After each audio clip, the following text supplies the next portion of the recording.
সুপ্রভাত বন্ধুরা, এক রাজ ভালোবাসা।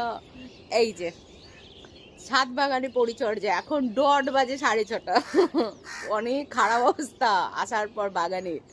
চলো পরিচর্যা স্টার্ট করে দিই। কি পরিচর্যা দেখো, দেখেছো? 7 পাতা এগুলো ফুল তো হবেই না, মেন গাছটাকে পুরো খেটে মানে চব্বচস্ত করে নেবে। এগুলোকে আমার কেটে দিতে হবে। মেন গাছটা কোনটা জানো? এই দেখো, যেটার মধ্যে কড়ি আছে। বাদ বাকি এগুলো সব ফালতু ডাল। এই যে কেটে কেটে রাখছি, দেখো। দেখছো?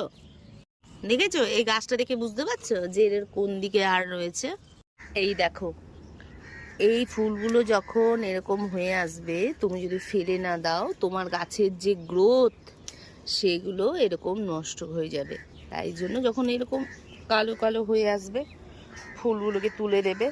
এগুলো থেকে জানো তো, এই যে গোলাপ জল বানানো যায়, একদিন আমি এটা শেয়ার করব।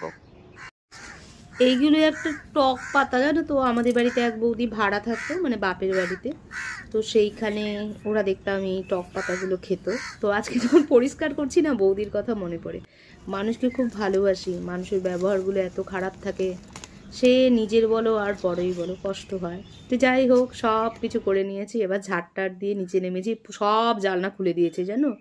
একটু আলো ঢোকে না বাড়িতে। আর এই সব জামা কাপড় কেচেছি, এগুলো সব গুছাবো।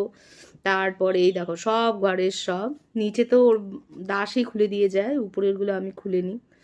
আর 3 তলার তো ঠাকুরের ঘরে খোলাই যায় না। যাই হোক, গিজারে গরম জল বসিয়ে দিয়েছি, এখন স্নান করবো। ধন্যবাদ।